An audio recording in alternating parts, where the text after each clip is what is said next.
네, 여러분들 안녕하세요. 시사타파의 심층분석 시작하도록 하겠습니다. 오늘 뭐니 해도 딴 건 없고 8월 18일은 김대중 대통령, 여러분들 알다시피 서거일이에요. 김대중 대통령 서거일이라서 뭐 여기저기서 뭐 이낙연이 김대중 대통령 흉내내고 앉아있고 뭐 이렇게 했는데, 사실 김대중 대통령의 뜻을 이으면서 14주기인데 그 정치하는 사람들 자체가 없죠. 그래서 여러분들이나 저나 오늘 김대중 대통령이 살아계시면 과연 과거 호남 동교동계가 했던 일들을 어떻게 말씀하셨을까. 우리 민주 진영에도 좀 김대중 대통령의 어떤 그 남북 통일 뭐 이런 것들에 지향하시는 그런 정치인들이 곧 나오시겠죠. 그 말씀을 좀 드리고, 그 다음에 가장 이목을 끄는 게 이동관이 인사청문회였죠. 저는 그냥 이동관 인사청문회 보면서 여러분들은 어떤 느낌을 받으셨는지 모르겠지만, 저는 그냥 정말 낯짝 두껍다, 그 말로 정리할 수 있을 것 같아요. 이동관 진짜 낯짝 두껍다. 그냥 죄의식도 없고 아들 학폭 얘기하는데 뭐 좀 그런 일이 있었을 수도 있겠죠, 뭐 이렇게 얘기하고, 윤석열과 대기 오버랩 되는 게 있어요. 겹치는 게 있어요. 뭐냐면 그러니까 국민 정서나 국민들을 의식하지 않더라고, 내가 보면. 그러니까 윤석열과 너무 코드가 비슷한 게, 국민들 신경도 안 쓰고 누가 욕하도 신경도 안 쓰는, 그러니까 죄의식도 없고, 그냥 뻔뻔하고, 그냥 언론 장악, 언론 모사꾼, 기술자. 근데 더욱더 웃긴 거는 이동관이가 과거에 이런 행보를 하고 자식들의 어떤 학폭 논란이 있고, 이동관이의 과거 어떤 땅 투기나 이런 이력들이 분명히 기록적으로 남아 있으면 언론이 사실 인사청문회 전에 날렸죠. 만약에 민주당이 집권을 했고 방송통신위원장을 이동관과 같은 똑같은 이런 사람을 민주당이 만약에 추천했다 그러면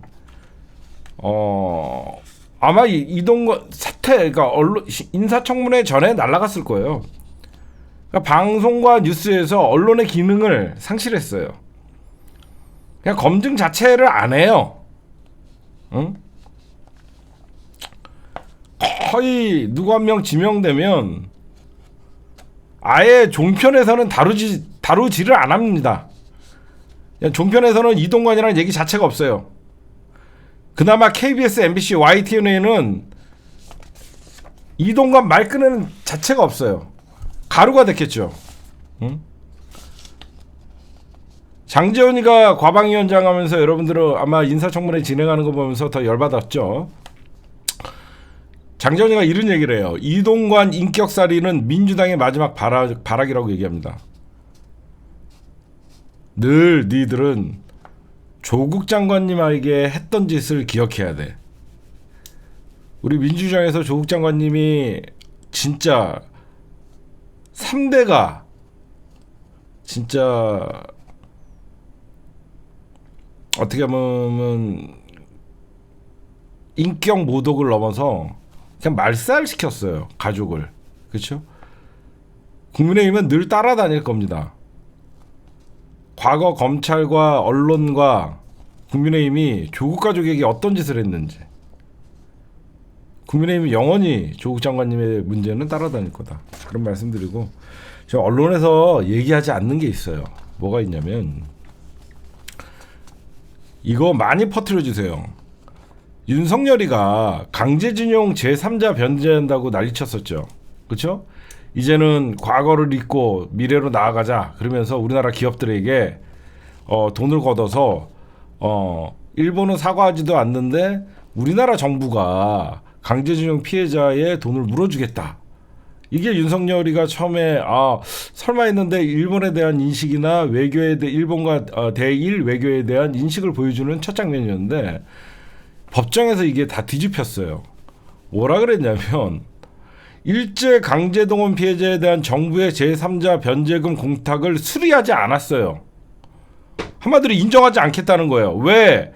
피해자가 인정하지 않는데 이게 광주지법 민사 44 단독 재판부가 뭐라 그랬냐면 가해 기업이 불법 행위 사실 자체를 부인하면서 피해자에 대한 손해배상 채무를 인정하지 않는 상황에서 우리나라 정부가 왜 제3자가 변제를 통해 판결금을 변제한 후 가해 기업의 구상권 행사를 하지 않는다면 가해 기업에 면죄부를 주게 되는 결과를 발생해 채권자로서 정신적 손해에 대한 채권의 만족을 얻기 어려울 것이다 라고 하면서 한마디로 이 일본이 물어줘야 될 돈을 왜 우리나라 정부가 물어주고 이런 일본의 전범 기업들은 사과와 반성을 하지 않는데 왜 우리 기업과 우리 정부가 물어주냐라고 하면서 윤석열이가 얘기했던 강제징용 제3자 변제 자체 정부의 공탁금 자체를 법원이 기각했어요.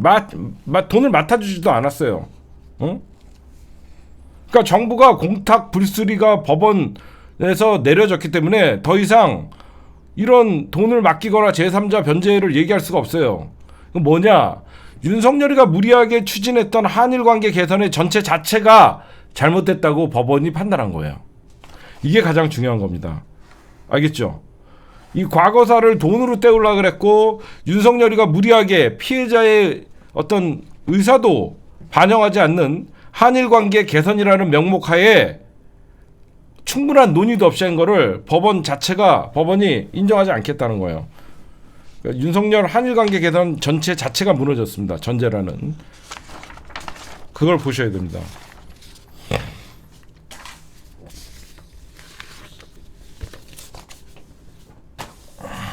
하는 짓거리가 저래요. 그렇죠? 그 다음에 지금 12시가 넘어서 그렇지만 한미일 정상회담이 열렸죠. 제 말 맞죠? 군사동맹을 가기 위해서 이지라를 떠는 거예요. 근데 아마 여러분들 한미일 정상회담이 캠프 데이비드에다 열렸는데 이거를 아마 얘기하지 않을 겁니다. 어떤 걸 얘기하지 않을 거냐면 군사동맹이라는 단어를 쓰지 않을 거예요. 어떻게 하냐? 내년 총선 이후에 쓸 겁니다. 만약에 총선 전에 한미일 군사동맹이라고 하면 윤석열이나 미국이나 일본 입장에서 대한민국에 선거가 있기 때문에 미국에서는 군사동맹이라는 얘기를 쓸 수 있겠죠. 바이든이. 근데 우리나라에서는 이런 말을 쓰지 않을 거예요. 거의 준군사동맹 이런 식으로 감출 겁니다. 근데 이게 왜 굉장히 무리수가 있는 거냐면요. 한미일 군사동맹 누구를 위한 군사동맹이에요? 그렇죠? 지금 윤석열이가 제대로 된 정신을 가지고 제대로 된 나라, 대한민국이라는 나라를 생각한다 그러면 한미일 군사동맹이 아니라 남북 문제에 더 책상에 앉아갖고 북한과의 대화를 통해서 중국과의 어떤 화해 그리고 러시아의 그 관계 복원에 나서야 되는 거예요. 한미일 정상회담은 미국과 일본을 위한 거잖아요. 다 알잖아요. 미국과 일본을 위한 건데 사실상 왜 자꾸 미국, 일본이 우리나라를 끼어들이냐면 중국을 견제하기 위해서는 우리나라가 필요한 거예요. 자꾸 대한민국을 끌어들여야지. 북한의 핵은 핑계예요. 북한의 핵 때문에 한미일이 모였다. 그게 정당화되거든요. 미일 군사동맹을 하게 되면 그냥 니네들끼리 군사동맹해. 그러면 한반도에서 본인들이 중국을 겨냥하고 견제할 수 있는 명분이 사라지니까 그냥 끼워주는 거예요. 미국은 자기 돈 들이지 않으면서 일본을 동북아시아의 미국의 대리인으로 삼고 싶은 거고 일본은 우리나라를 그 밑에 두는 거예요. 그래서 북한의 핵 문제를 한미일 공동 대응한다라는 식으로 하면서 결국은 입장문은 북한의 핵이라고 얘기를 떠들지만 중국을 겨냥하는 거죠. 중국의 인도 태평양 정책을 견제하고 경제적 강압과 군사화를 지금 반대를 하는 거예요. 중국이 계속 뭐 대만 문제 여기저기 영유권 문제를 인도 태평양에서 벌어지는 일들을 결국은 윤석열이는 뭐냐 반중국의 행동대장이 되는 거예요. 응? 그냥 반중국의 행동대장이 되는 거예요. 북한과의 북핵 협력을 한다라고 겉으로는 회담 내용은 북핵 한미일이 공조를 해서 대응한다라고 하지만 미국과 일본은 전혀 그런 생각하지 않아요. 무조건 중국이에요. 인도 태평양 전략. 거기에 멍청한 윤석열은 차가 막혔습니다. 주접 떨면서 그냥 돌격대장 하는 거예요. 죽여 중국, 죽여 북한. 우리나라가 어려우면 미국이 우리나라 도와줄 것 같습니까? 우리나라 IMF를 터뜨린 것도 미국이에요. 그렇죠? 미국이 우리나라를 동맹이라고 생각했으면 IMF 시절에 우리나라가 외환 보유고가 딸리면 달러를 찍어내는 미국은 우리나라를 IMF에서 구제해 줄 수 있었어요. 경제적 식민지를 만들기 위해서 IMF를 미국이 터뜨린 거예요. 이거는 알만한 사람들은 다 알아요. 우리나라가 미국의 위기에 처하면 미국이 도와줄 것이다. 개풀 뜯어먹는 소리입니다. 전 반미주의자가 아니에요. 미국은 절대 자국의 이익에 반하는 짓을 하지 않아요. 응? 결국은 준군사동맹 체제를 지금은 맺지만 내년 총선 이후에는 아예 한미일 군사동맹 체제를 맺고 오죽하면 얼마나 윤석열이 바보 같고 응? 하는 짓이 대한민국을 만만하게 봤으면 한미일 군사동맹이라는 이런 뭐 훈련도 같이 하면서 동해라는 표기를 지우고 미군이 시어 오브 재팬이라고 쓰겠습니까? 그냥 윤석열이는 미국의 대중국 견제의 선봉장이 되는 거예요. 한일 결국은 미국이 왜 끼냐? 미국은 빠져도 좋죠. 그냥 동북아에서는 일본 말 잘 들어갖고 남한이 대한민국이 중국 견제하고 북한 견제해라 이렇게 해주고 싶은데 한일 군사동맹이라고 딱 명제를 해버리면 여론이 안 좋잖아요. 그렇죠? 우리나라와 일본이 직접 군사동맹을 맺는다 그러면 국민적 반발이 많기 때문에 미국이 끼는 거예요. 응? 그러다 보니까 윤석열이는 우크라이나도 날아가갖고 러시아 전쟁에 개입하는 거고 이렇게 되면 어떻게 된다? 대한민국의 안보가 위협이 굉장히 우려가 되는 겁니다. 러시아도 적으로 돌리고 중국도 적으로 돌리고 대한민국 국민들의 해외 나가면 불안한 거예요. 이게 뭐냐? 윤석열의 나홀로 외교입니다. 외교가 뭔지를 몰라요. 결국은 조직폭력배와 원리가 똑같은 거예요. 사고 치면 행동대장이 모든 책임을 지고 감옥 가는 거예요. 진짜 대가리들은 들어가지 않아요. 그 바로 미국과 일본은 대한민국의 윤석열을 행동대장이라고 생각하는 거예요.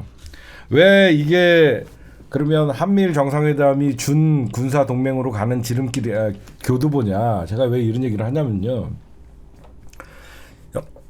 요번에 열린 그러니까 한미일 정상회담이 열린 게 캠프 데이비드예요. 여러분들이 그냥 캠프 데이비드가 뭐냐면 대통령의 별장입니다. 그러니까 우리나라 대통령의 별장은 뭐 거제도에 있는 뭐 청해대인가 뭐 그런 게 있어요. 거기는 미 해병대가 그러니까 우리나라 해병대가 관리를 하죠. 이 캠프 데이비드도 미국에 있는 대통령의 별장이고 미국의 해병대가 여기를 관리를 해줍니다. 이게 캠프 데이비드라는 이름이 왜 붙었냐면 1953년도에 아이젠하워 대통령 시절에 아이젠하워의 대통령의 손자의 이름이 데이비드예요. 그래서 아이젠하워의 이름을 따 캠프 데이비드라고 만들었던 거예요.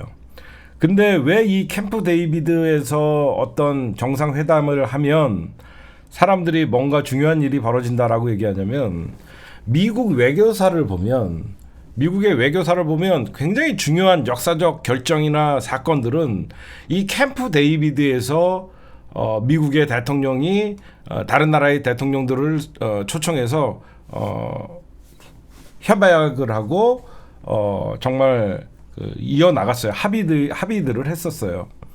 왜 그랬냐면 가장 먼저 이 캠프 데이비드를 방문했던 사람은 영국의 총리였어요. 영국의 총리가 바로 그 당시에 처칠이었죠. 왜 그러냐?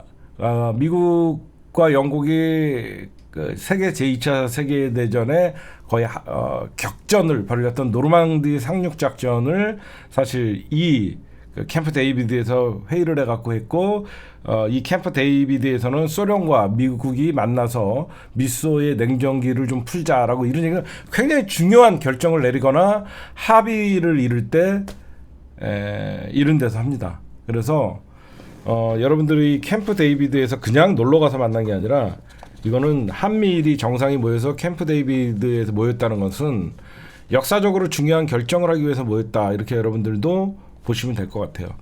그런 의미가 있는 장소고 거기에 윤석열이는 뭔지도 모르고 가갖고 얘기하는 거죠. 제가 왜 윤석열의 외교는 나홀로 외교고 결국은 이 외교에는 부메랑으로 우리나라한테 다가올 거냐면 지금 여러분들 미국이 이런 얘기를 하고 있지만 뒤에서 한반도 비핵화를 위해서 이건 바보예요. 바이든이요 김정은을 만날 수 있다라고 얘기해요. 이거 나중에 바이든이랑 김정은이랑 만나면 윤석열은 제가 여태 뭐 한 겁니까? 저를 버리시는 겁니까? 넌 나에게 모욕감을 줬어.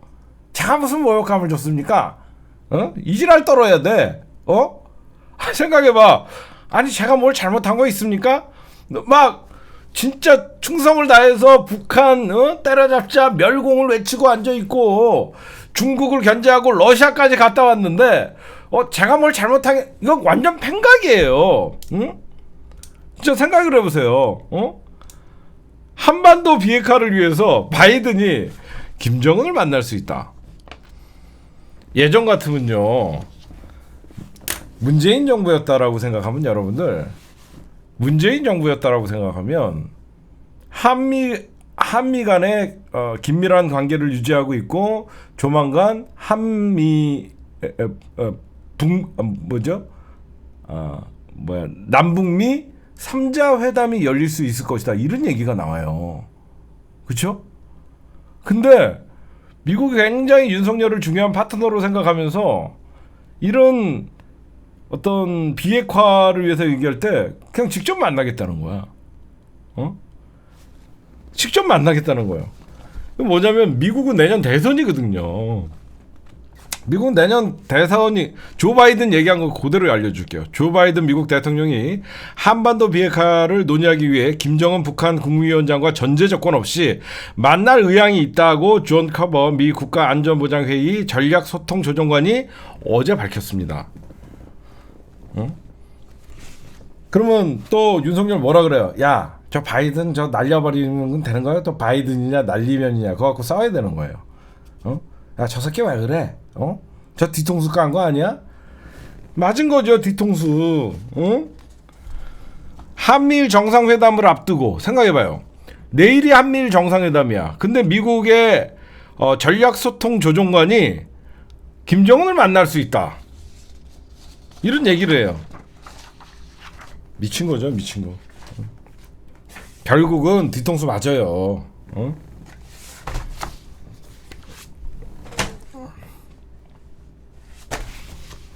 네, 오늘의 단신이었습니다. 네, 검찰이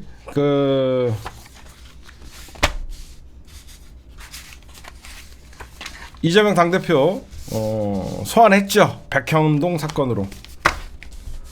제가 먼저 핵심만 좀 알려드릴게요. 제가 우려했던, 제가 거의 한 6개월 전, 1년 전, 그러니까 6개월 전도 돼, 작년이었으니까 그러니까 한 7, 8개월 전에 검찰이 결국은 이재명 구속될 때까지 영장 칠 것이다. 이거 대비해야 된다. 최악의 상황도 대비해야 된다. 너무 민주당이 지금 안일하게 대응하고 있다. 그런 얘기를 해서 심지어 이재명 구속되더라도 옥중 결재하고 옥중 공천할 생각해야 된다. 한 거의 8개월 전부터 떠들었어요. 그때 하바리 새끼들이 개청수 이재명 구속되길 바란다 이렇게 하면서 저를 비판했죠. 현실이 돼가는 거예요. 그때 대비를 했었어야 돼요. 결국은 이재명 당대표를 소환하는 이유는 딴 거 아니죠. 검찰이 총선 전에 이재명을 제거하겠다는 거예요. 근데 여러분들 잘 보세요. 제가 얘기했던 얘기들을 이제 친명의 핵심이었던 민주당 지도부에서 얘기하고 있어요. 이재명 당대표를 구속시키기 위해서 소환한 겁니다. 근데 검찰이 지금 검찰도 지금 엄청난 머리를 굴리겠죠. 과거에는 이재명을 어떻게 해서든지 끌고 올라고 국회가 열리지 않을 때 영장을 치려고 그랬어요. 그래서 민주당이 박홍근 원내대표 시절에 임시국회를 계속 열었죠. 그거 기억하시죠, 여러분들? 임시국회라도 열면 검찰이 영장을 치면 표대결을 해야 되니까 국회의원 불체포 특권이 있기 때문에 그러면서 방탄국회 그러면서 얘기를 했습니다. 지금 이제 상황이 바뀌었어요. 뭐가 바뀌었냐? 검찰은 국회가 열리기만을 기다립니다. 또 다른 검찰의 꼼수죠. 왜 그러냐? 과거같이 이재명 당대표의 당 지배 구조가 많이 흔들렸다는 걸 알고 있는 거예요. 그동안 영장 청구하고 이재명 당대표 악마시키고 사법 리스크라고 떠들면서 사실상 비명계에게 지금까지 검찰이 힘을 실어준 거죠. 이해가 가시죠? 과거에는 친명계가 민주당의 압도적인 힘을 갖고 있었기 때문에 검찰이 국회 회기 중에 영장을 청구할 경우에는 부결될 가능성이 많았기 때문에 국회가 열리지 않은 틈을 타서 영장을 치려고 그랬었어요. 근데 이젠 바뀐 거죠. 민주당의 친윤 세력이 있는 거죠. 우리가 좀 이런 얘기도 하기 그렇지만 민주당의 친검 세력이 있는 겁니다. 그러다 보니까 8개월이 지난 지금 어떠냐? 비명계가 친명계를 압도하는 수재적 우위를 누리고 있는 거예요. 그럼 민주당은 검찰 입장에서는 지금 어떤 생각을 할 것 같아요? 야, 왜 우리 손으로 이재명을 구속시켜? 응?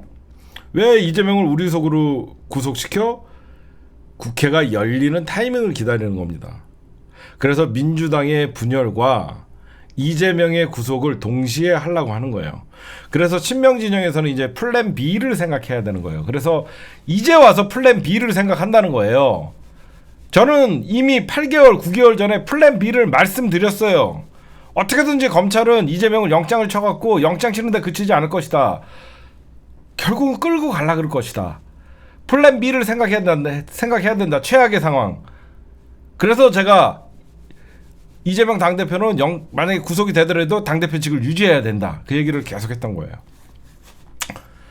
지금 여러분들 이제 어떤 게 있냐면 22일이 있어요.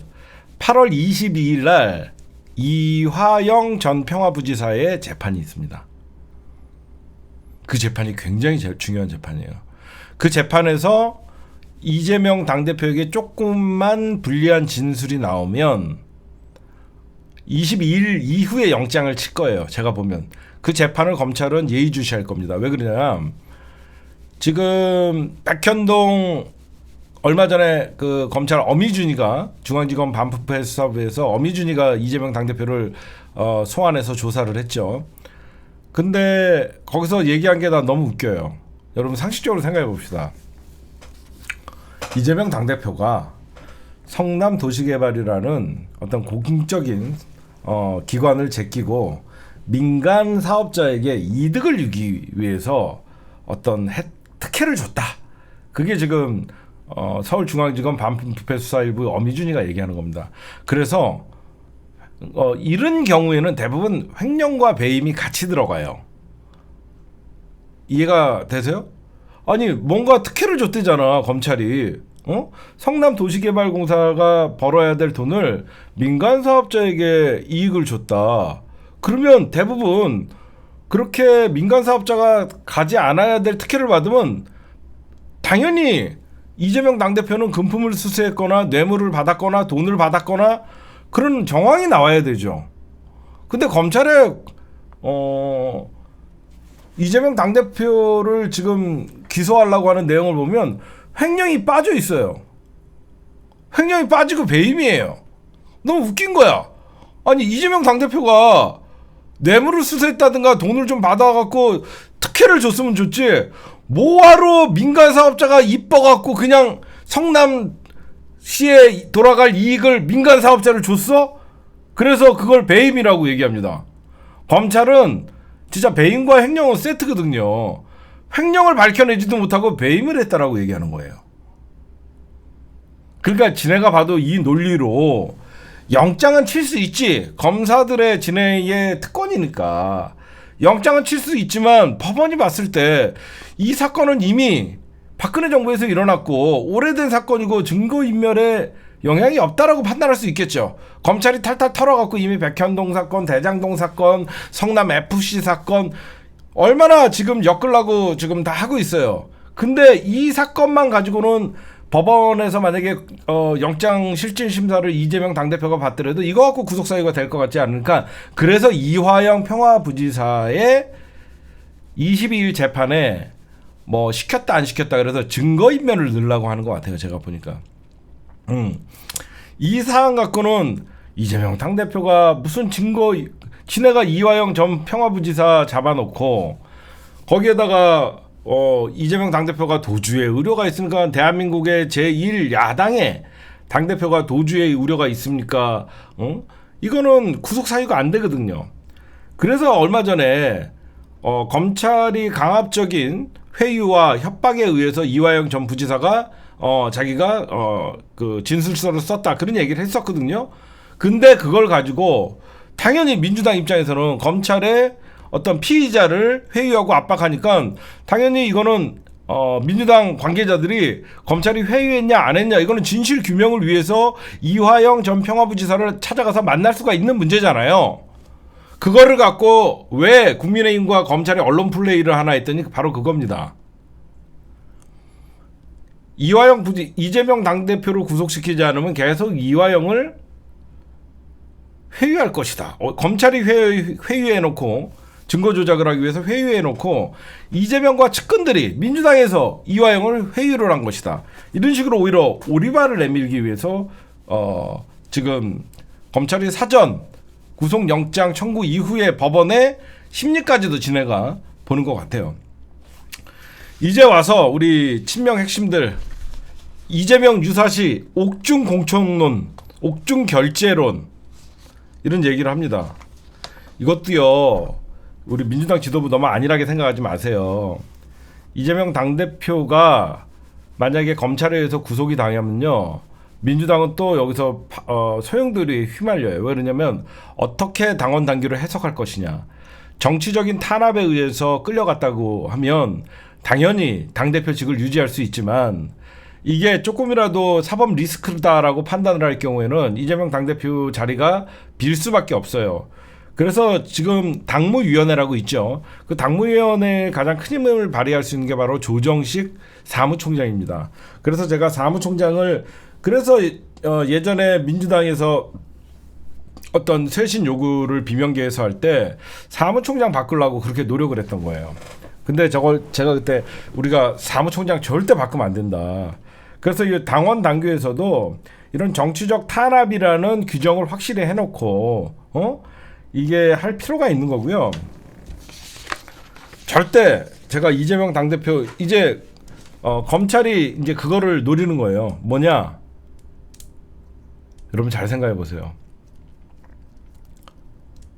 검찰이 왜 이제 와서 방탄국회 이런 얘기를 안 하고 8월 22일 이화영의 재판을 본 이후에 9월 달에는 정기국회가 열리죠. 제가 이것도 얘기했죠. 추석 전에 영장 칠 거다. 그래서 추석 밥상에 이재명 구속을 올릴 것이다. 이놈들의 전략이에요. 우리가 그거 다 꿰뚫고 있었잖아요. 그렇죠? 왜 그러냐? 9월 달이 되면 정기국회이기 때문에 검찰이 영장을 치면 이재명 당대표가 아무리 불체포 특권을 자기는 선언을 했다 그래도요.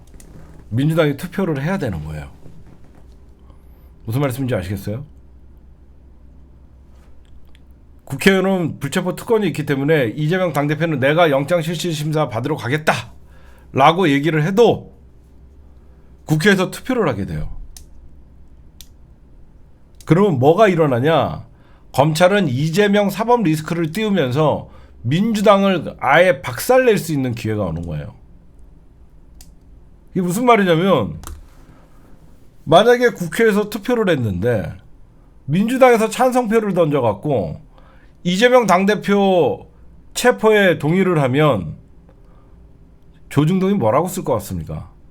민주당도 버린 이재명이 되는 거예요. 그렇죠? 민주당도 버린 이재명, 찬성 압도적으로 많아.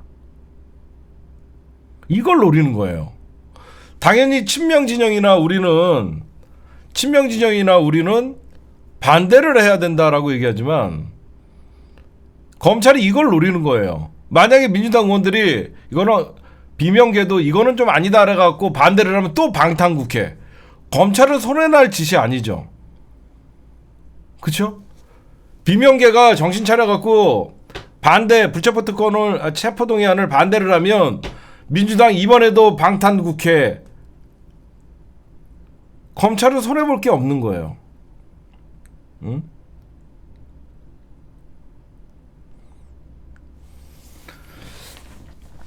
제가 여러분들에게 말씀드리면 이거는 딴 거 없어요. 이거는 민주당에서 그냥 국민의힘이랑 검찰이 입장이 바뀐 거예요. 방탄국회라고 하더니 그러면 사실 검찰이 이번 달 안에는 국회가 열리지 않잖아요. 그렇죠? 이번 달 안에는 국회가 열리지 않으니까 이번 달 안에 영장 치면 돼요. 그럼 국회에서 투표를 안 하거든요. 일부러 안 칠 겁니다. 이 새끼들 안 쳐요. 제 말이 틀린가 보세요. 절대 안 칩니다. 왜? 검찰은 자기 손에 피 묻히지 않으려고 하는 거예요. 민주당 안에서 비명계가 방탄국회 소리를 들으면서 그냥 민주당 손에 의해서 이재명을 자기네들이 받겠다는 거예요. 민주당 안에 친검 세력이 지금 비윤이 돼가고 있는 거예요. 이해를 좀 이해하시겠죠? 검찰은 체포동의안을 굳이 9월에 칠 거예요. 100%예요. 왜 그러냐면 그냥 국회가 열리지 않았을 때 그냥 지금은 체포영장 발부해갖고 이재명 당대표 끌고 가면 되거든요. 안 할 거라고. 그럼 검찰이 이재명을 정치적 탄압으로 구속시켜갔다가 되지만 국회가 열렸을 때 체포동의안을 국회에다가 보내면 민주당 손에 의해서 이재명을 민주당에게 인계받는 거거든요. 이걸 노리는 거예요. 그럼 민주당인 여러분들 만약에 생각해 봅시다. 비명계가 이재명 체포동의안에 압도적으로 찬성을 한다 봐. 밀란 납니다. 밀란. 여러분들 민주당 정 떨어지지 않아요? 자기 당대표를 잡아가라고 검찰에 찬성표를 던지면 검찰이 노리는 게 그거예요. 거기서 또 전부 반대를 하면 방탄국회다 그러고. 이거는 이재명 당대표가 결정을 해야 돼요.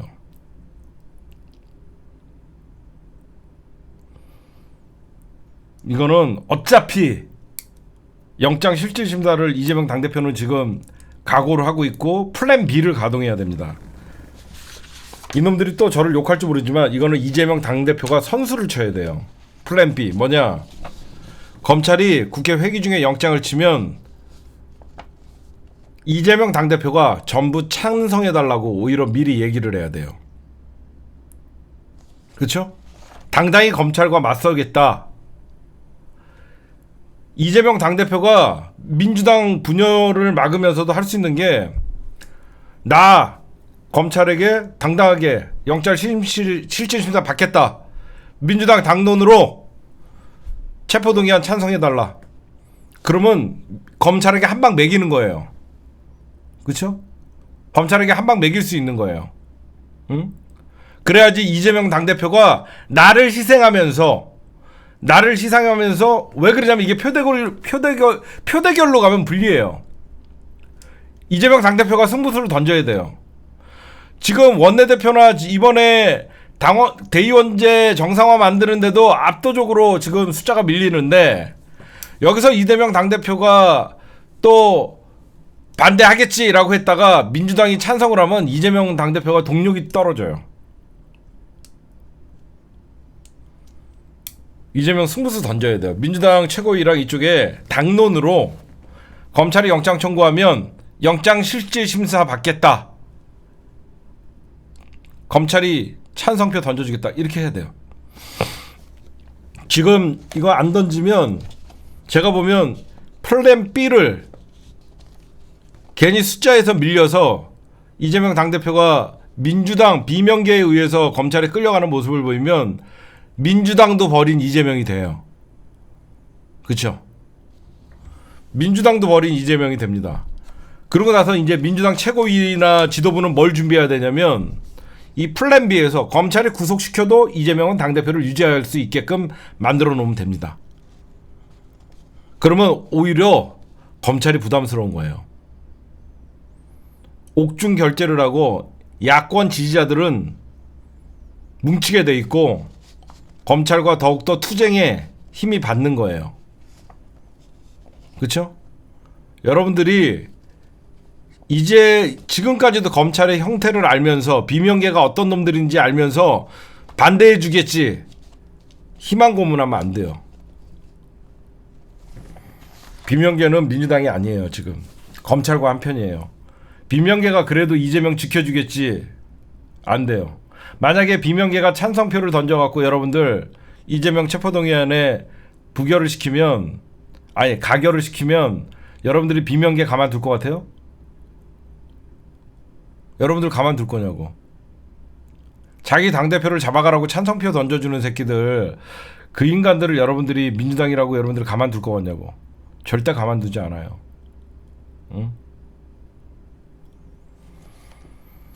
이거는 누구도 믿어서는 안 돼요.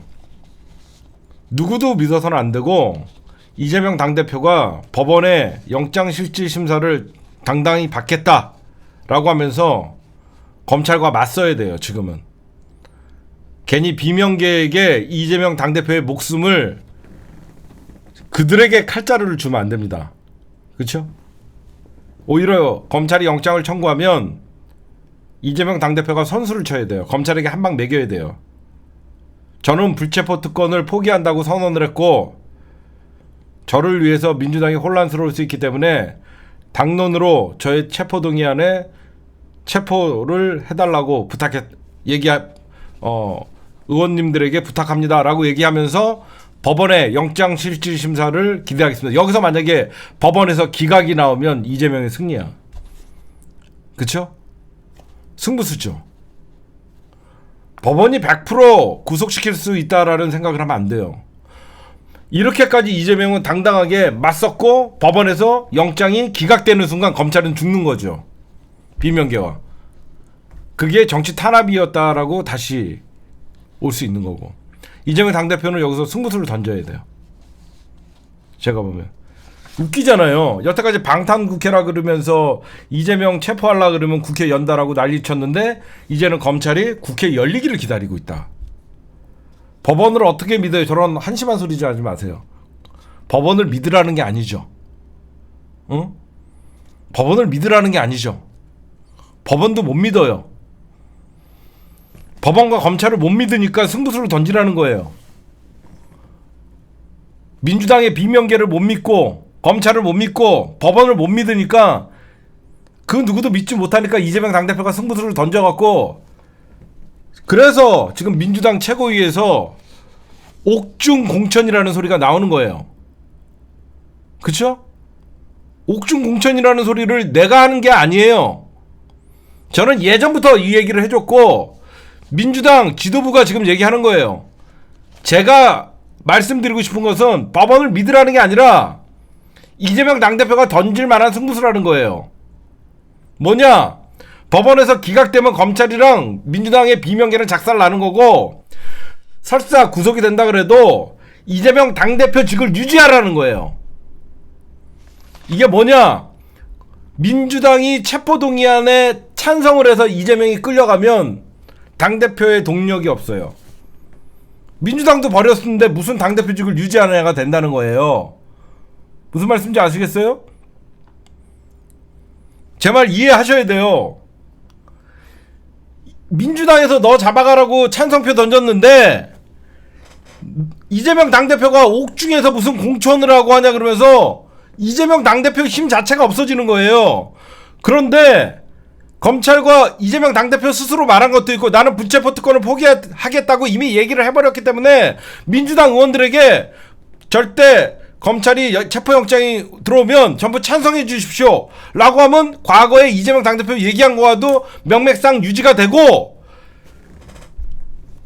방탄국회라는 소리도 면할 수 있고 이재명 당대표가 법원에 가갖고 영장심사를 받아갖고 다행히 현명한 판단에 영장이 기각되면 검찰의 수사는 완전 개판이 되는 거고 비명계도 죽는 거고 거기에 검찰과 법원을 믿을 수가 없죠. 최악의 상황에 이재명 당대표가 구속이 되더라도 민주당 비명계가 할 얘기가 없는 거예요.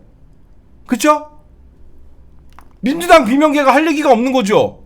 본인이 자기가 직접 검찰과 맞선다고 얘기를 했고 본인이 스스로 검찰에 모든 책임을 지고 법원에 이재명 물러가라는 소리를 못하는 거죠. 비명계를 어떻게 믿어요? 비명계도 이재명 당대표의 요구에 의해서 찬성표를 던졌다라고 하니까 미안한 마음이 들 테고 그렇다고 검찰의 정치 탄압에 의해서 감옥에 있는 사람을 당대표 물러나라는 소리를 함부로 했다가는 죽는 거죠. 당원들에게. 지금은 제 말을 여러분들 잘 들으셔야 돼요. 이재명 당대표가 불체포 특권을 포기한다 그랬어요. 그쵸? 지금 분위기가 비명계가 압도적이에요. 검찰은 국회가 열리기만을 기다려요. 일부러. 만약에 이재명 당대표를 검찰이 구속시키고 싶고 지금 그랬으면 지금 영장 치겠죠. 국회 열리지 않을 때. 일부러 민주당을 분열해. 여러분들 만약에 투표를 했는데 비명계가 이재명 잡아가라고 찬성 던져봐. 민주당 작살나요. 가만히 있어요 여러분들? 민주당 불태워버릴 걸 아마? 때려 부시려고 할걸?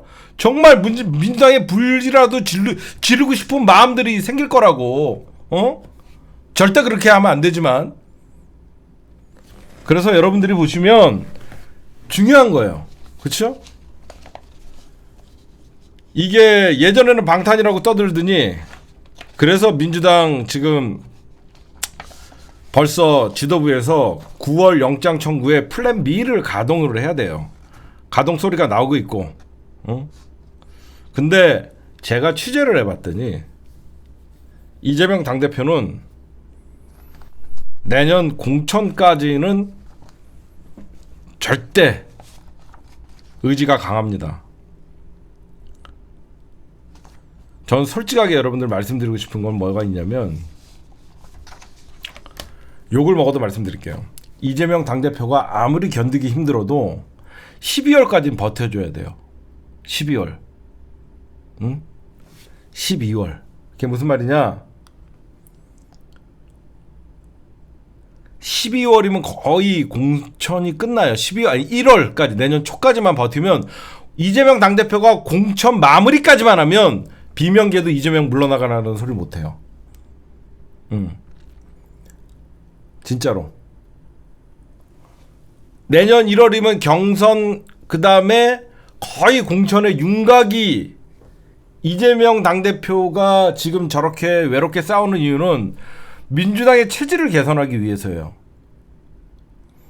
내년 1월까지 아마 공천이 이루어질 거예요. 그래서 그때까지라도 버티고 그 이후에 총선 직전에 정말 뭐 여기저기서 중도 확장이 없느니 뭐 사법 리스크 실제로 믿는 사람들이 있다고 하면 그러면 민주당 공천이 끝난 다음에 뭐 비대위를 가동하든지 나는 그거에 대해서는 뭐라고 안 해. 공천은 이재명이 해야 돼. 그쵸? 여기저기서 이재명 당대표 당연히 우리 입장에서는 이재명 당대표가 내년 총선을 지휘하길 바라잖아. 그렇지 않아요? 여러분들이나 나라는 이재명 당대표가 있어야지 내년에 총선에 투표하겠다 하지만 이재명 당대표가 진짜 만약에 검찰이 구속시키고 옥중에서 공천까지는 마무리 지으라는 거야. 무슨 말씀인지 아시겠죠? 옥중에서라도 공천까지는 마무리를 지은 다음에 실질적으로 이재명 당대표가 나중에 내년 총선을 위해서 제가 한 발짝 물러나겠습니다라고 하면 더 마음이 아픈 거거든요. 하여튼 이거는 다음에 일어날 일이니까 민주당의 여러분들에게 이런 얘기를 하면 속상하다고 얘기하죠. 저도 속상해요. 그런데 검찰은 어떤 놈들인지 봤죠.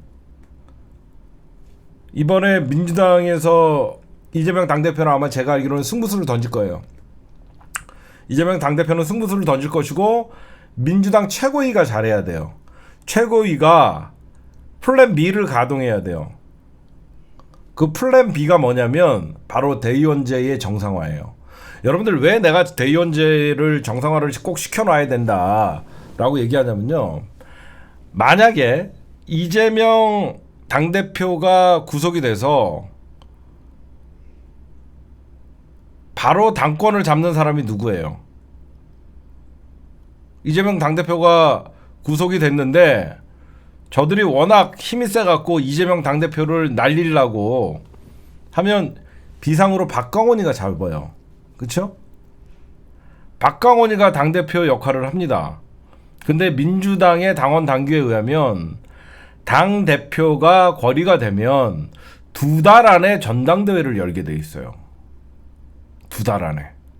그래서 지금 대의원제의 정상화가 중요한 거예요. 무슨 말씀인지 아시겠어요? 만약에 쟤네들 비명계의 마음대로 이재명 구속됐으니까 당대표 인정할 수 없다라고 나오면 박강원이가 대신 원내대표로서 당권을 잡는다고. 당권을 잡으면 2달 안에 전당대회를 열어서 새로운 대표를 뽑게 돼 있습니다.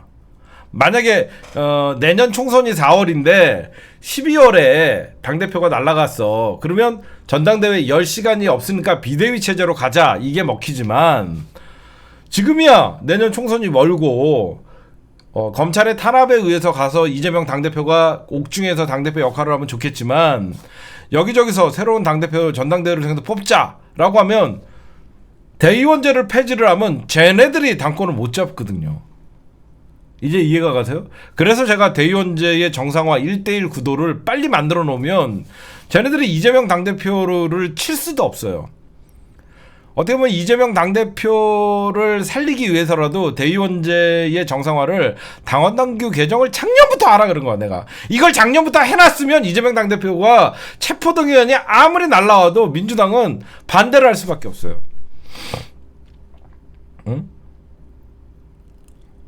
이해가 가시죠? 진짜라니까. 이재명 당대 왜 대의원제 하면서 쟤네들이 반대하냐?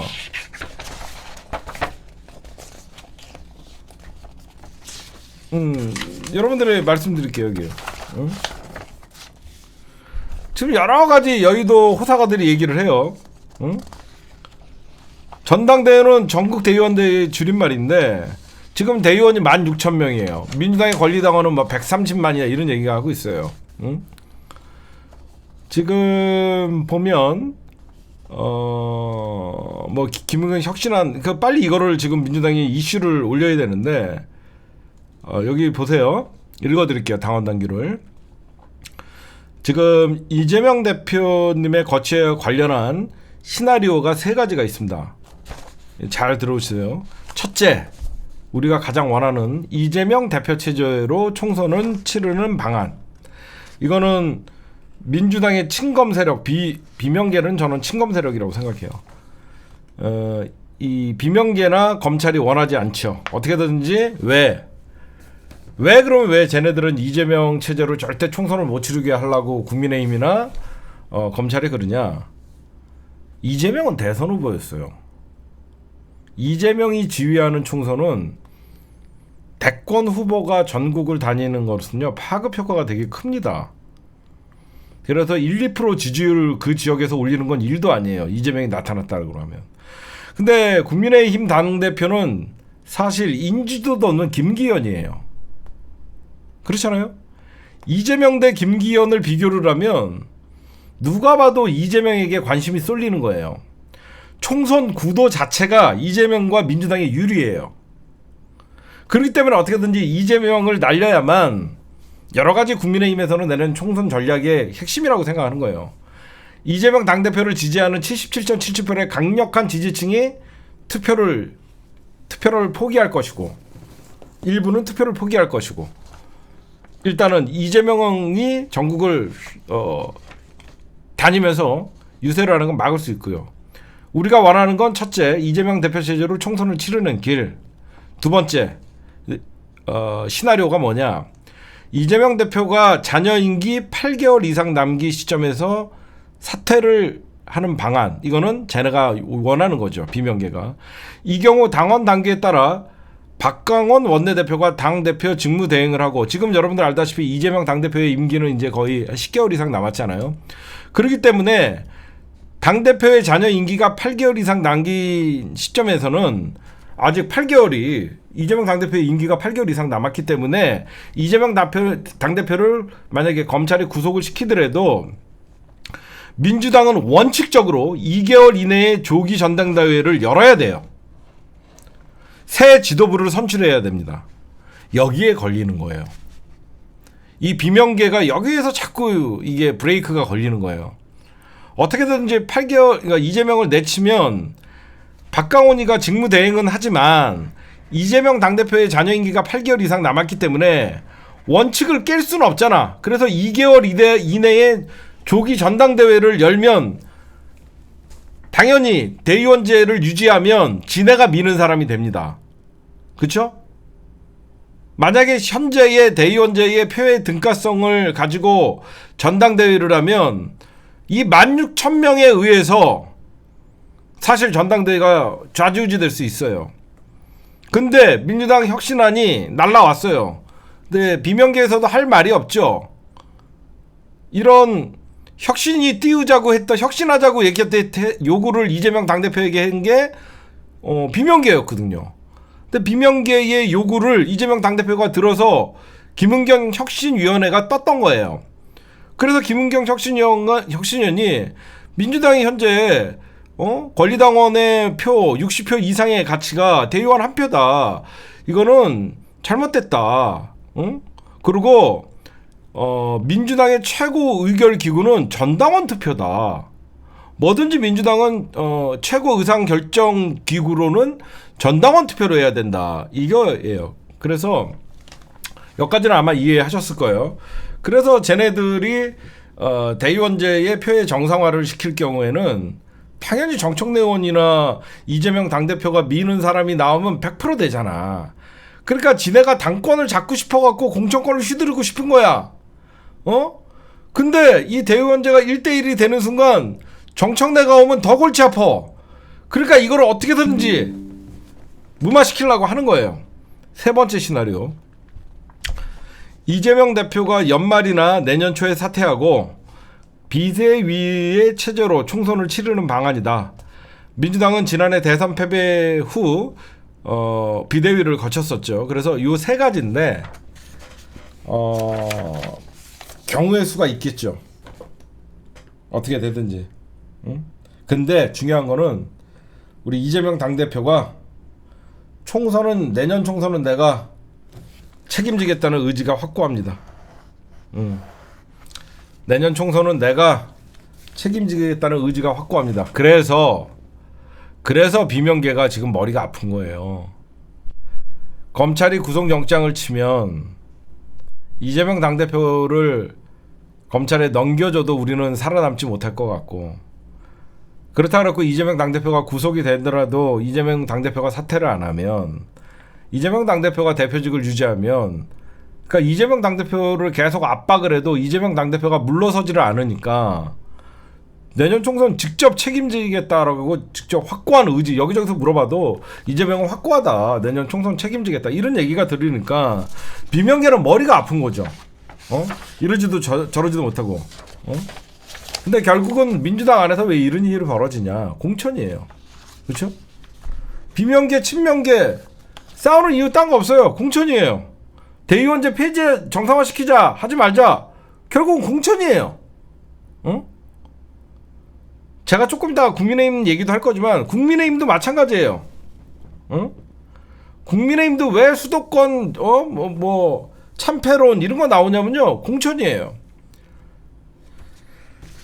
민주당 지금 최고위나 지도부는 플랜 B를 그쵸 지금 가동하고 있는데 여러분들 정신 바짝 차려야 될 게 그렇게 호락호락하지는 않습니다. 왜 그러면 분명히 검찰이 계속 이재명 당대표 영장 청구를 하면 우리나 검찰의 정치 탄압이라고 얘기하지 정치를 잘 모르는 사람들은 이재명 아직도 저거 안 잡아가고 뭐하냐 이렇게 얘기하는 사람들도 심지어 있습니다.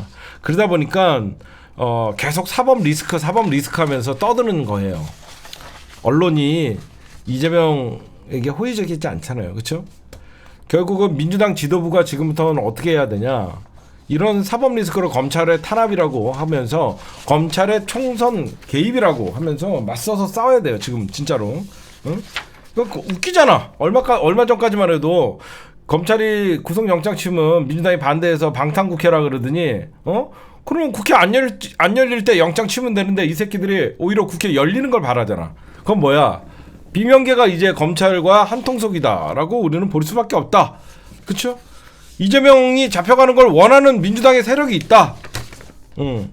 그런 세력이 무슨 민주당의 의원의 자격이 있냐? 그럴 바에는 무소속으로 정치하지 왜 자기네 당대표도 지키지 못하는 새끼들이 말이 안 된다. 너무 웃기죠? 과거에는 잡아가려고 노력하더니 이제는 불체포 특권을 민주당 손에 의해서 이재명을 넘겨받으려고 하는 거예요. 그래서 여러분들 이재명 당대표 요번에 4번째 검찰이 소환할 때 뭐라 그랬어요? 구속영장 청구하면 심사받겠다 그랬죠. 또 내 얘기를 곡해해갖고 이재명 구속돼야 한다 이렇게 떠들지 말고 이놈들아, 이재명 당대표가 검찰이 구속영장 청구하면 심사받겠다 그랬어. 그건 뭐냐, 민주당의 어떤 그러니까 9월 달에 이게 넘어오면 이재명 당대표가 당론으로 나 잡아가세요, 찬성 던져주세요 라고 하면 비명계에게 한 방을 먹이는 거고 검찰에게도 한 방을 먹이는 일이 될 것이다. 그래서 제가 이재명 당대표에게 승부수를 던지라는 거예요. 이재명 당대표가 영장 청구하면 심사를 받겠다고 말씀했기 때문에 오히려 비명계 할 말 없게끔 이재명 당대표가 승부수를 던지라고 하는 거예요.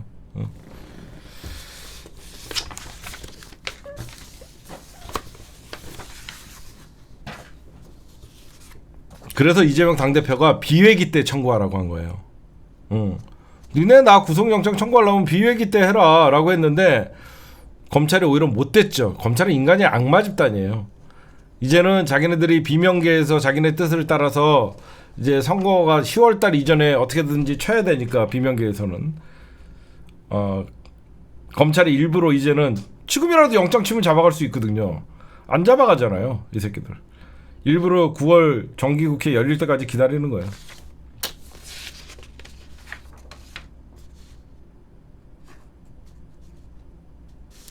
그리고 22일 재판이 되게 중요하다. 지금 검찰이 백현동 사건에 있어서는 추가 소환을 하지 않는다는 방침으로 저희가 보고, 쌍방울 불법 대북 송금 의혹 이화영 씨 22일 재판이 중요하고, 그래서 백현동 개발 비리 의혹과 쌍방울 불법 대북 송금을 병합해서 영장을 청구하고, 제가 취재를 해봤더니요, 이미 영장 청구한다고 결론 내렸다는 서초동에서 말이 파다합니다. 알겠죠? 이미 검찰이 영장 청구 결론 내렸다 파다합니다, 여러분들. 그래서 대비하라는 거예요. 결국은 검찰은 국회가 열리고 영장을 치면 민주당이 분열과 갈등 얼마나 심해지겠어요. 여러분들 안 그래요? 만약에 민주당이 이재명 잡아가라고 전부 찬성표 던지면 여러분들 가만히 있겠냐고. 분열과 이 갈등 더 심해져요. 그리고 검찰은 영장 청구뿐만 아니라 대장동 성남 FPC 주 2회 재판받아라. 이게 뭐냐면 어떻게 재판을 주 2회를 받습니까? 당대표가. 일부러 잊혀질만 하면 이재명 오늘 재판, 잊혀질만 하면 오늘 이재명 재판. 그래갖고 내년 총선에서 반드시 이재명을 못 뛰게 하려고 하는 겁니다. 그런 놈들이에요. 오늘의 9월 국회 열릴 때까지 기다리는 검찰의 이재명 영장 청구의 꼼수에 대해서 말씀드렸습니다. 승부수를 아마 민주당 지도부에서 던질 것 같아요. 네, 이낙연, 그러니까 제가 지금 가만 생각해봤어요. 민주당이 어떻게 하다가 이렇게 분열이 자초됐냐? 이낙연 리스크예요. 우리 당원들이 앞으로 얘기해야 될 것은 이재명 리스크가 아니다. 발상의 전환을 해야 된다고 생각해요. 제가 심층 분석을 하는 이유도 민주당이 왜 이렇게 지난 대선에 0.73%로 아깝게 진 대선 후보가 있음에도 불구하고 그리고 막강한 170석의 의석을 가지고 있으면서도 왜 이렇게 민주당 내분에 시끄러우냐? 이건 이낙연 리스크예요. 그렇죠? 이재명 리스크가 아니라 이낙연 리스크입니다. 이낙연이가 이재명을 인정하지 않고 호시탐탐 자기가 대권 후보라는 내 대권을 뺏겼다는 착각에 친문 정치인들을 같이 욕먹이는 거예요. 이낙연이 진정한 민주당을 위하는 선당우사의 정신이 있다라고 하면 아무리 지난 대선에서의 어떤 앙심이 있다던가 그렇더라도 이낙연은 지금은 당대표를 지켜야 된다. 이 말 한마디만 해도 비명계는 이르지 않아요. 그렇죠? 그렇잖아요. 개총수님, 이 문제의 본질은 이거 내가 얘기한 거예요. 내가 얘기한 거를 나한테 얘기하면 웃기잖아. 이 문제의 본질은 민주당 내에서 이재명을 인정 안 한다는 게 본질 같아. 내가 얘기했잖아. 그걸 나한테 얘기하면 내가 웃기잖아. 이게 여러분들 자세히 보시면요. 이낙연이 어떻게 보면 비명계의 수장이라며. 비명계의 수장이라며. 그러면 비명계가 자기의 말을 따를 거 아니야.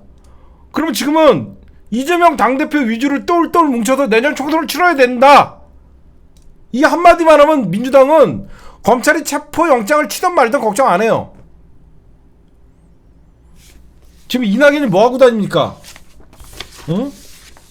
광주 찾아가갖고 지 대권 행보예요.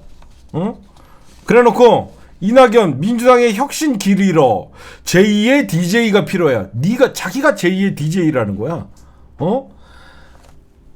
내가 분명히 얘기하지만 이낙연은 절대 민주당의 대선 후보가 되지도 못할 뿐만 아니라 대선 후보가 돼서도 안 돼. 맨날 지금 민주당 국민께 많은 실망을 드렸으면 만회할 수 있게끔 백의종군 해갖고 야, 아직도 이거 통작가 있냐? 야, 아직도 독립운동가, 야, 통작가 이런 애 아직도 있어? 웃기다, 통작가. 내가 저런 거 원래 신경 안 쓰는데 통작가 닉네임 보니까 웃겼어. 가서 까라 그래, 김희경이한테. 진짜 이거는 내가 진짜 이낙연이가 제가 사람같이 안 보는 게, 그래도 지가 정치 리더고 지도자라고 생각하면 이재명 당대표가 저렇게 검찰에 그리고 언론에 그리고 각종 민주당 안에서 반기를 들면 선당우사의 정신으로 이재명 당대표에게 조금이라도 힘을 실어주는 거야. 그래야 되는데 이재명이 위기가 오니까 활동해. 너무 속보이지 않아요? 이재명 당대표 비명계가 이제 좀 힘을 좀 숫자적으로 지네가 유리하다고 생각하니까 여기저기서 이때다 싶어갖고 강연 활동을 시작해요. 어제부로 강연 활동을 시작해요. 매주 한 번씩 대학에서 강의를 지금 이낙연이가 강연할 때입니까? 너 민주당 그래도 대선 후보였으면, 민주당이 위기에 처하면 민주당 내 너를 따르는 사람들이랑 같이 뭔가 투쟁을 해야 되는 거 아니야? 미친 거 아니야? 이래 어려움을 딛고 민주당 다음 회복할 것. 네가 뭔데? 그래, 민주당 다음을 회복하려고 그러면 이낙연이가 은퇴하면 돼. 여러분들 앞으로는 민주당의 리스크는 이재명이 아니라 이낙연이라고 하십시오. 이게 진짜입니다. 민주당이라는 정당이 내년 총선을 앞두고 위기에 처해 있는데 지 혼자 강연 다니고 지 혼자 나홀로 대권 홍보하고 호남 민심 잡겠다고 저러고 다녀요.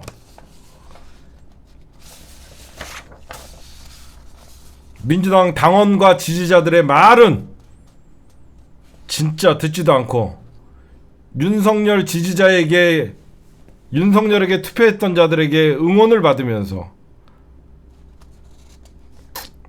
호남 2박 3일 일정 다니고 강연 다니고 민주당 다음 강조하고 자 이런 얘기를 해드리고 싶어요.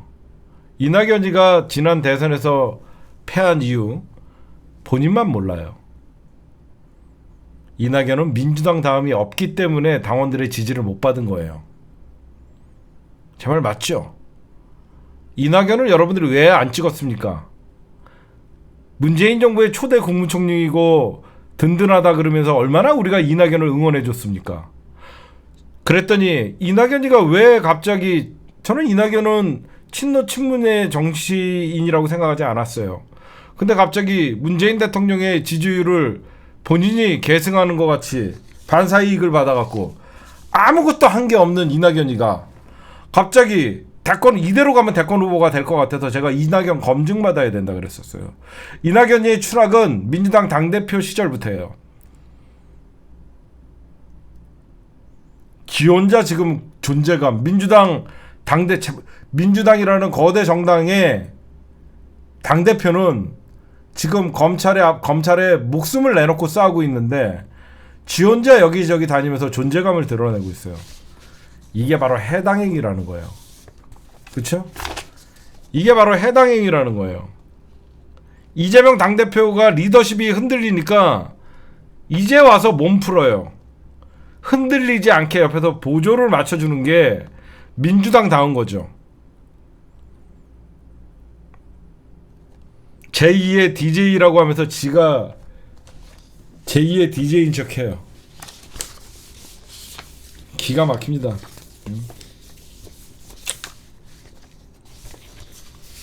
참다 이재명 당대표가 마침 오늘 어제가 김대중 대통령 서거 14주기잖아요. 이재명 당대표가 이낙연 들으라고 얘기한 겁니다. 이게 DJ의 길 멈추지 않고 따라가겠다. 얼마나 꼴보기 싫으면 이재명 당대표가 DJ 길 멈추지 않고 따라가겠다 그러면서 제2의 DJ라고 스스로가 자청하고 있는 욕을 했겠습니까? 오늘의 포인트는 민주당의 최대 리스크는 이낙연이다. 이낙연이 정치 은퇴를 해야지 친명이고 비명이고 없어지고 모두가 윤석열 정부와 대항할 수 있는 민주당이 된다. 저는 그 얘기를 해주고 싶어요. 민주당의 리스크는 이재명이 아니다. 이재명이 존재하기 때문에 지금 민주당 지지자들이 딱 달라붙어 있는 거다. 이재명이 떠난 민주당 누가 과연 투표장에 나갈 것이냐? 진짜 민주당의 최대 리스크는 이낙연이에요. 이낙연이가 없어져야지 민주당이 단합되는 것이고 여태까지 이낙연이랑 함께 그래서 민주당 다음이 회복되는 거예요. 이낙연 말 한마디가 본인에게 부메랑이 돼서 날아오는 겁니다. 지금 한가하게 강연하면서 떠들 때입니까? 자기네 당 당대표가 검찰이 영장을 친다 그러는데 그게 이재명의 책임입니까? 여러분들 어디 커뮤니티나 겸공 그런 채팅창에 민주당의 최대 리스크는 이낙연이라고 분명히 얘기해 주십시오. 위기 때 혼자 나홀로 대권 행보 이런 자가 민주당에 남으니까 민주당 다음이 없어지는 겁니다. 적어도 민주당은 나와 정치적 의사가 맞지 않고 뜻이 안 맞는다 그래도 검찰의 탄압에는 적어도 함께 대동단결해서 싸우는 그런 게 민주정당입니다. 동지가 어려움을 겪고 있는데 그런 어려움을 외면하고 나 홀로 광연 다니고 그게 과연 DJ의 길이었을까요? 김대중 대통령은 그런 얘기한 적 없죠. 오늘 우리 친명 핵심들이 얘기 잘했어요. 이재명 구속돼도 사퇴해서는 안 된다. 이재명 유사시에 옥중 공천이라도 해야 된다. 제가 예전부터 떠들었던 얘기입니다. 이제 와서 이 얘기를 지금 하니까 답답한 거예요. 이런 일을 만들지 않기 위해서라도 당원 당규 맡겨놓고 대의원제 표 1대1로 하라 그랬던 거예요.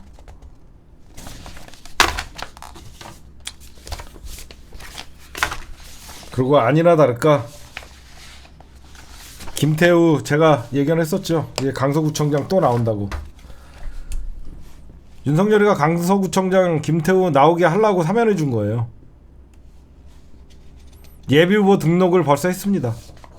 뻔뻔하죠. 그쵸? 강서구청장 나가라는 시그널이 바로 윤석열의 사면이에요. 나쁜 놈들이죠. 그냥 후안무치. 제가 얘기했잖아요. 쟤네들은 뻔뻔한 인간들에서 혹시나 이런 얘기가 아니라 역시나예요. 혹시나 하면 다 해요. 역시나입니다. 역시나. 오늘 여기까지.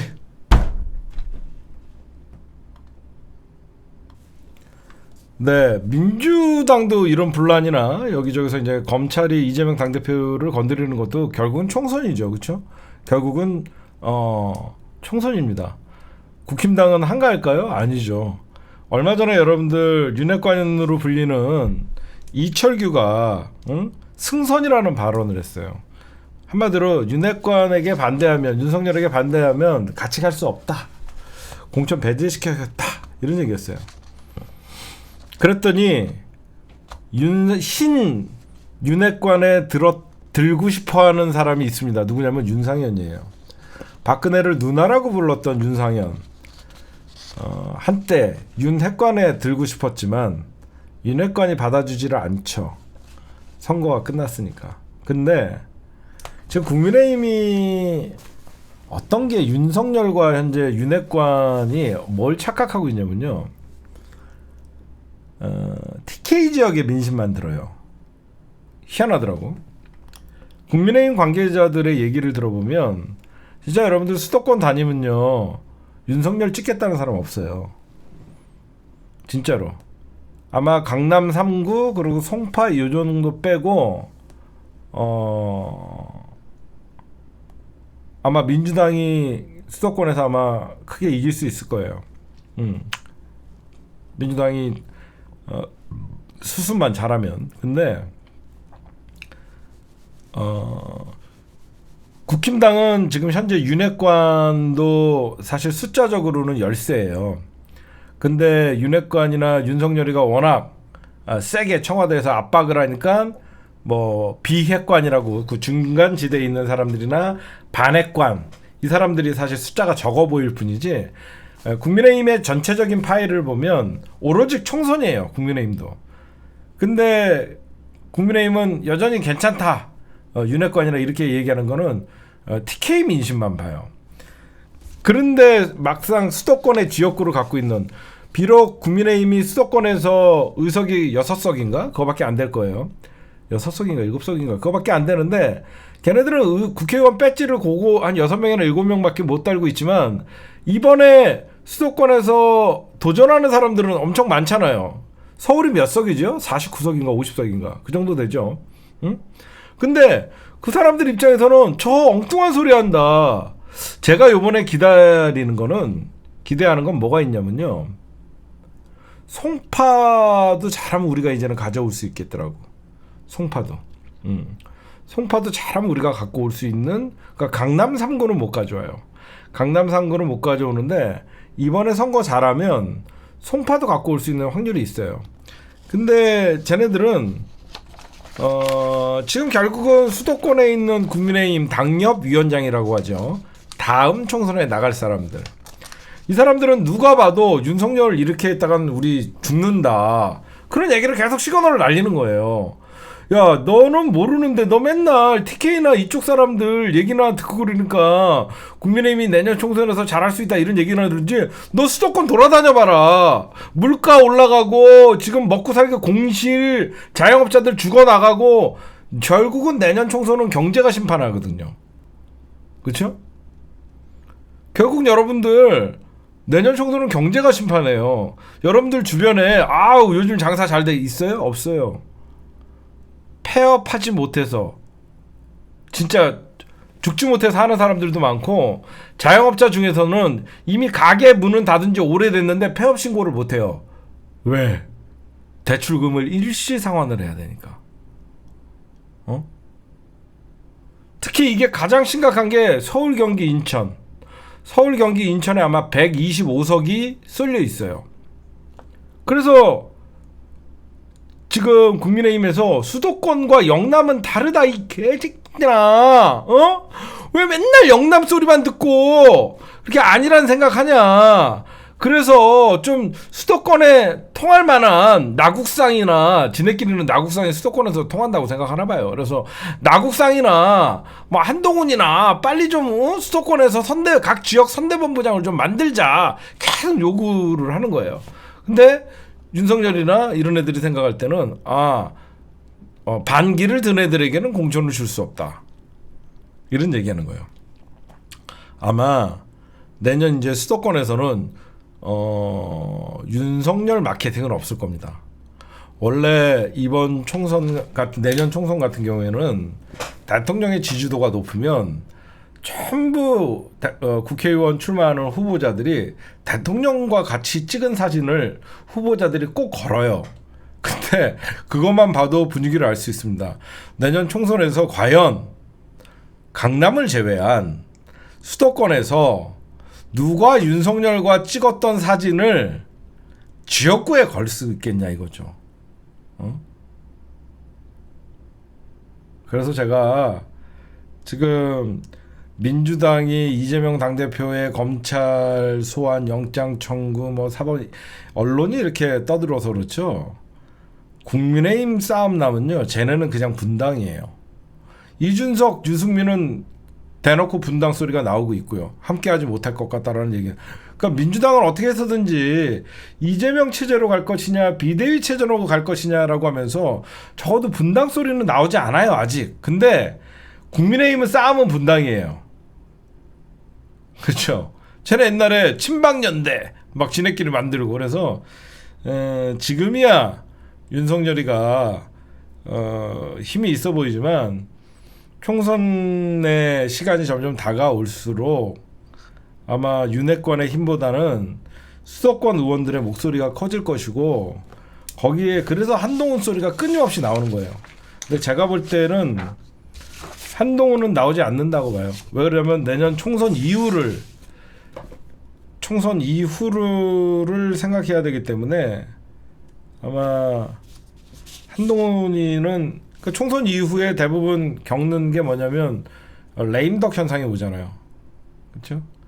국회의원들은 이제 윤석열과, 그러니까 자기 배지 달았으니까 윤석열한테 아쉬운 게 없으니까 윤석열과 맞설라고 하는, 지금이야 윤석열 지지율이 중요하니까 국민의힘이 전체가 윤석열을 엄호하고 사격을 하지만 내년 총선 이후에는 윤석열 임기 다음에 또 총선이 있으니까 윤석열과 굳이 한 배를 탈 필요가 없거든요. 그래서 제가 볼 때는 첫째, 국민의힘의 뇌관은 앞으로 터질 윤석열과 김건희의 리스크, 그 리스크를 예의주시할 것이고, 수도권에 과연 여론조사가 계속 윤석열 생각대로 영남같이 전혀 나오지가 않거든요. 그 바닥 민심이라는 게 있어요. 바닥 민심. 지금은 조중동의 전략은 정치 혐오예요. 조중동의 전략은 정치 혐오입니다.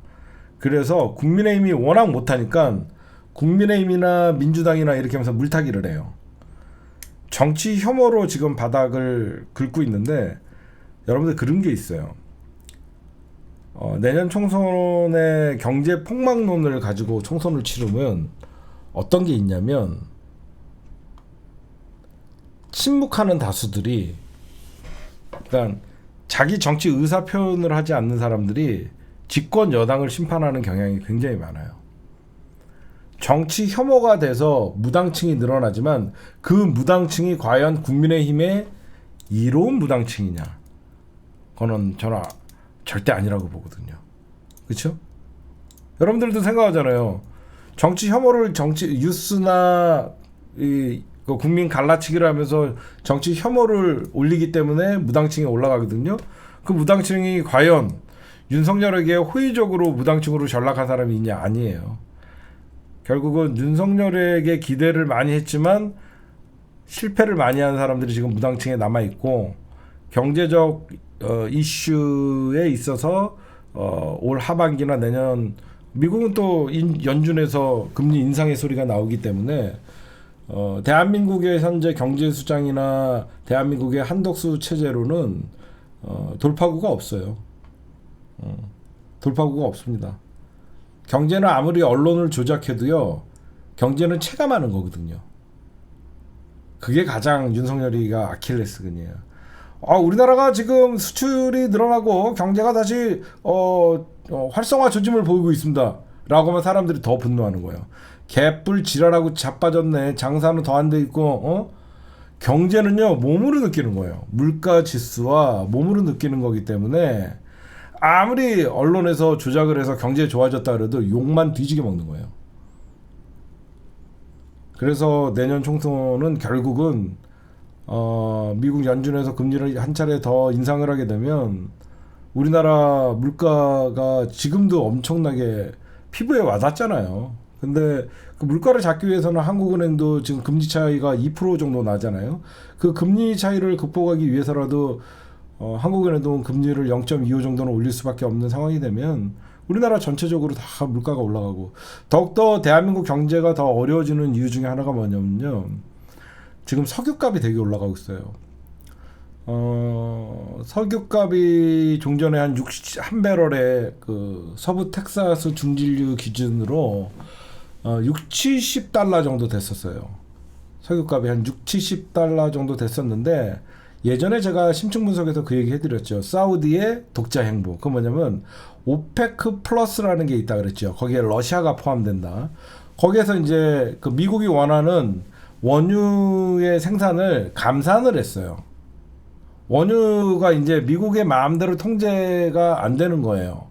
제가 기억나세요? 오페크 플러스라고 예전에 한번 심층 분석에서 말씀드린 적이 있습니다.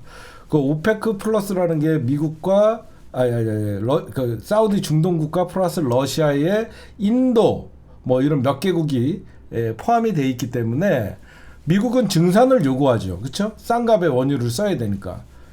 근데 그렇게 하면 중동 국가들 입장에서는 아니 우리가 왜 피 같은 자기네 그 석유를 미국 생각한다라고 하면서 미국 보란 듯이 200만 배를 감산 정책을 했고, 러시아에도 어마어마한 석유가 있는데 러시아도 감산을 했어요.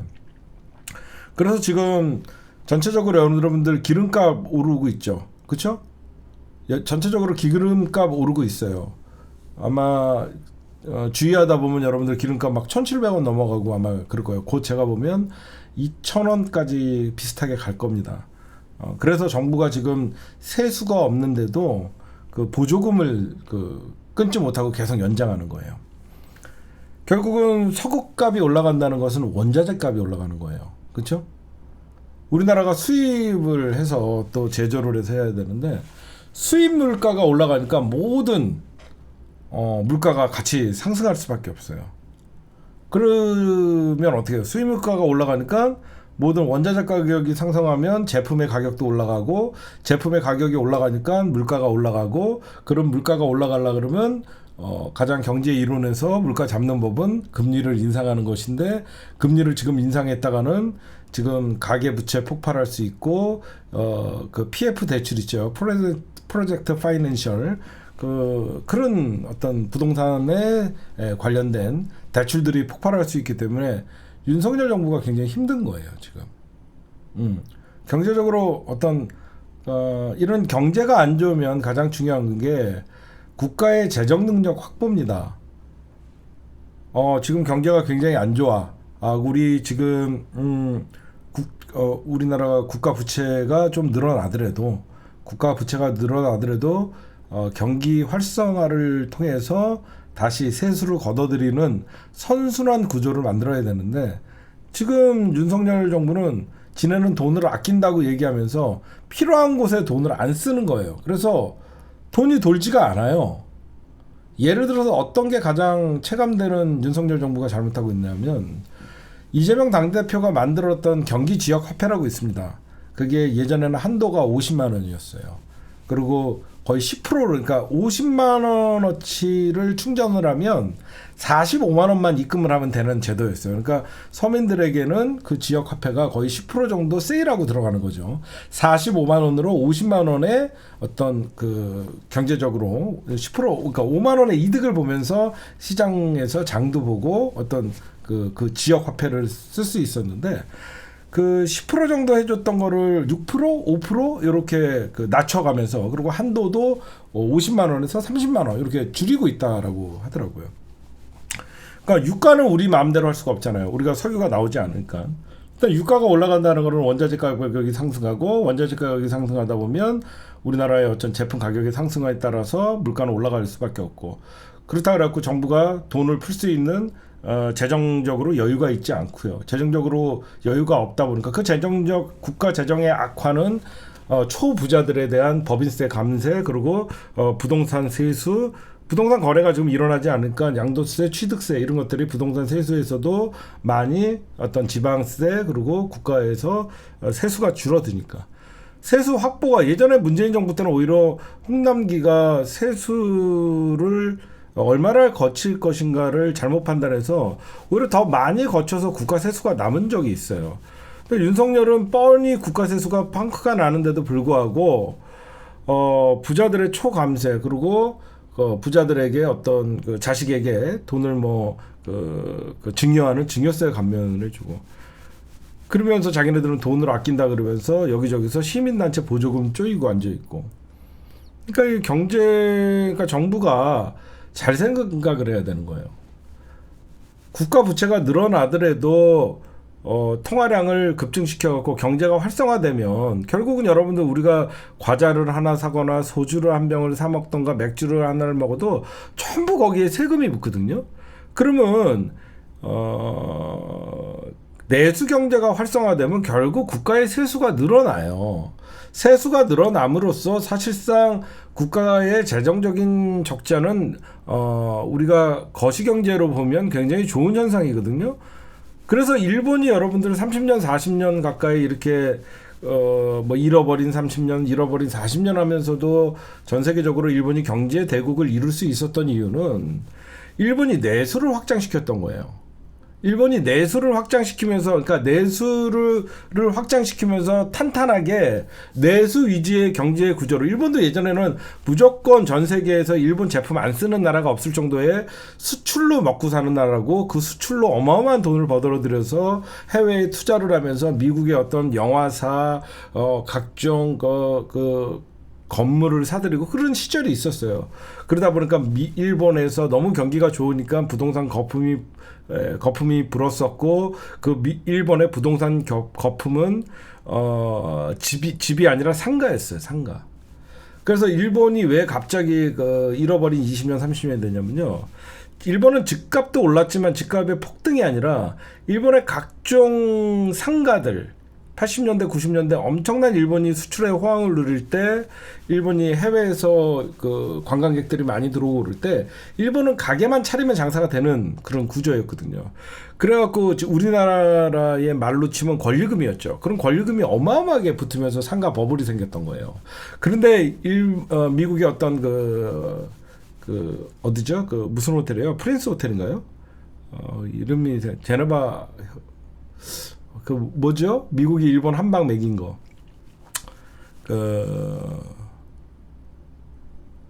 기억나시는 분? 플라자 합의.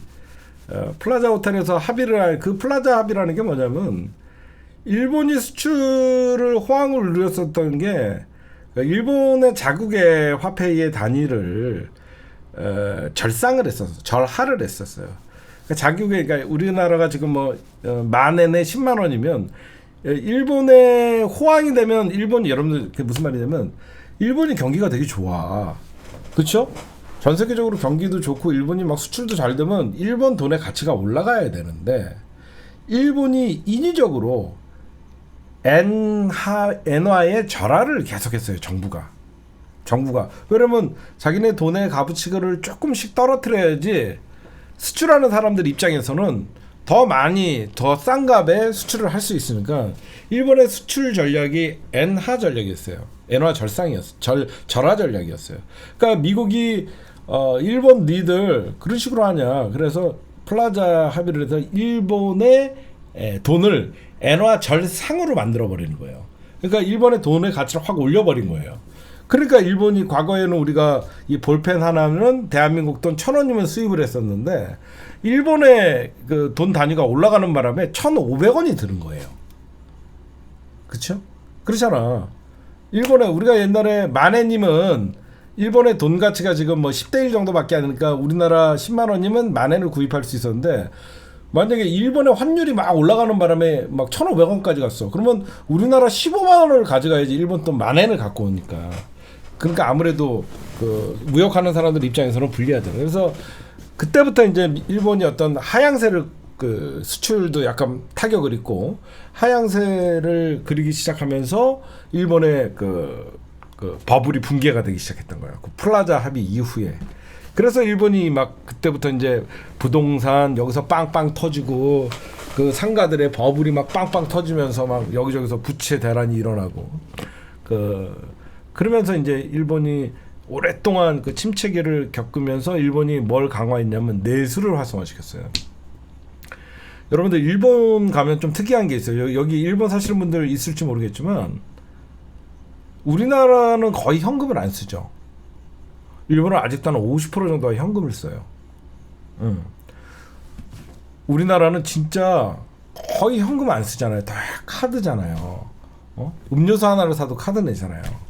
일본은 여러분들 아마 일본 가보시면 아실 거예요. 아직도 일본은 동전도 쓰고 현금도 많이 써요. 거의 제가 볼 때는 카드도 받고 현금도 받고 그러니까 비율이 50대 50 정도 되는 거예요. 그러면서 일본이 왜 그런 정책을 펼쳤냐면 어떤 중앙정부에서 강력한 그 세금이나 이런 그런 정책보다는 내수를 활성화하기 위해서 굳이 그렇게 시장에 어떤 투명성을 강조하지 않은 것 같아요. 그래서 일본이라는 나라는 어떻게 보면 세금이나 이런 문제는 우리나라보다 투명하지가 않아요. 제가 보면. 근데 무슨 얘기하다가 갑자기 이렇게 했죠? 내년 총선은 결국은 내년 총선은 여러분들 경제 문제인데 윤석열 정부의 능력으로는 절대 경제가 좋아질 수 없어요. 경제 나쁘다 그래갖고 어디로 압수수색할 건데? 응? 아니 경제 나쁘다고 압수수색 어디를 할 건데? 경제부처 압수수색할 거야? 얘네들 할 줄 아는 거 압수수색밖에 없잖아. 여기저기서 자영업자 장사 안 되는데 이 동네 사람들 왜 여기 안 다니냐 그러면서 압수수색할 거야? 말도 안 되는 거잖아요. 하여튼 그러니까 지금이야 여러분들이 체감하지 못하지만 선거가 다가오면 다가올수록 결국은 먹고 사는 문제예요, 국민들. 여러분들은 이 시간까지 제 방송을 봐주시는 2,500명은 대단하신 분들은 우리는 묻지도 말고 따지도 말고 1번 찍는 사람들이지만 묻지도 말고 따르지도 말고 1번 찍는 사람들이지만 진짜 유튜브 밖을 벗어나면요 진짜 먹고 사는 문제에 아주 힘들어하는 분들 많거든요. 하여튼 내년 총선은 저는 그래요. 저희가 내년 총선 바깔기는 경제 파탄 책임 윤석열에게 우리가 물으면 돼요. 그러면 아마 여러분들 주변에서 지금 여기저기서 상가들 다 공실하면 유령 상가가 돼가고 있고, 그렇잖아. 지금 유령 상가가 돼가고 있고 그런 것만 봐도 아마 잘 먹힐 것 같아요. 하여튼 우리가 정신 똑바로 차리고 민주당 대의원제의 정상화가 이재명을 지키는 길이에요. 그리고 개파 정치 없애는 거니까 그거를 좀 노력을 하자고요. 오늘은 여기까지.